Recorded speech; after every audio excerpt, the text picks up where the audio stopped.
public holiday is always so scrumptious, especially when we get to have such beautiful times together here on Expresso. And I say that because this morning we have got a queen in the building. She goes by the name of Kagiso Molete, and she is not only a mother, a voiceover artist, a writer, and also, forgive me, award-winning writer, in fact, and someone who continues to push African literature forward. And this is why we had to bring her to the couch today at the Samsung showroom in Design Quarter in Johannesburg, all in the name of celebrating her brand new book, The Adventures of Rra, tlhale. And I say, everybody, please can we welcome Kagiso to the studio.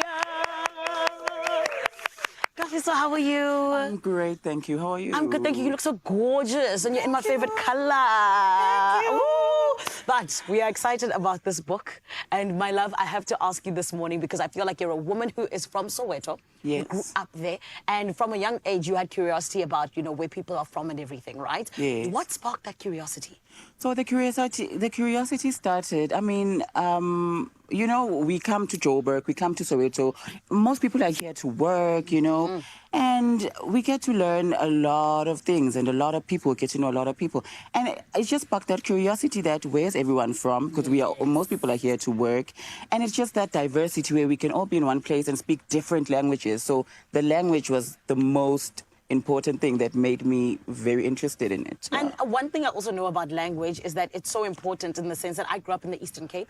I only got exposed to someone who's Tswana, I think, when I was like 16 years old. Imagine. Which is crazy, right? Yes. So I think it's so beautiful that that happened, and now we have this writer that is in front of us, Yes. and someone who has done so much. But I want to take it to the beginning, because you obviously had your very first book, and the one that, inspired you to keep going. What was it about?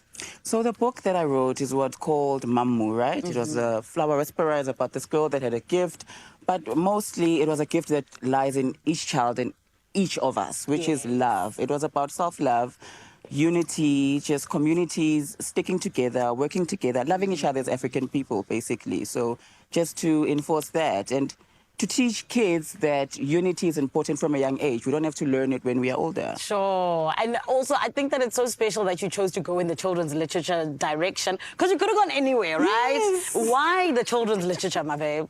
I think the biggest thing is that I'm a parent and I'm a mother, right? And I found that I struggle with time, making time for my kids, reading to my kids.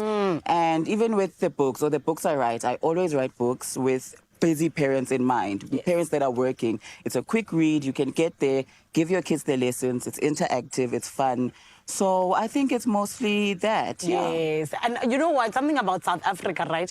It is where we find the danger. That is where the danger is sometimes. So I think, it's not surprising that The Adventures of Rra tlhale is about safety. Yes. Speak to us about this beautiful book and, why it's so special for you.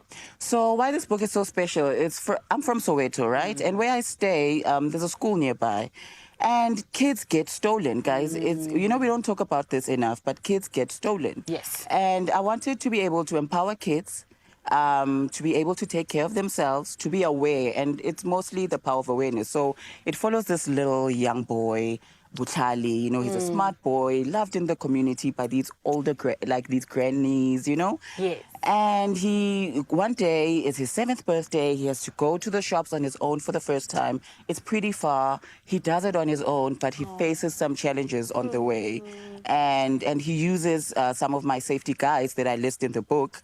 And using that, helped him to overcome it and be safe. Yes. So it's to really empower kids, guys. Let's empower. Kids are so important because they teach us so much. 100%. And we must also be open to teaching them in a way that they understand and it's fun. Yes. Kagiso, thank you for that, because I think that your literature allows our kids to see themselves in a book, which is beautiful. Yes. So well done to you, and congratulations on this new book. Thank you. Her name is Kagiso Molete, an absolute queen, someone who honestly and truly, like I said, is pushing African literature forward. It is so beautiful to see, and this is why we love having conversations around things like this. But my friend, we are nowhere near done this morning. We got so much more that is still on the way, and that's why right now Graham is standing by in Cape Town.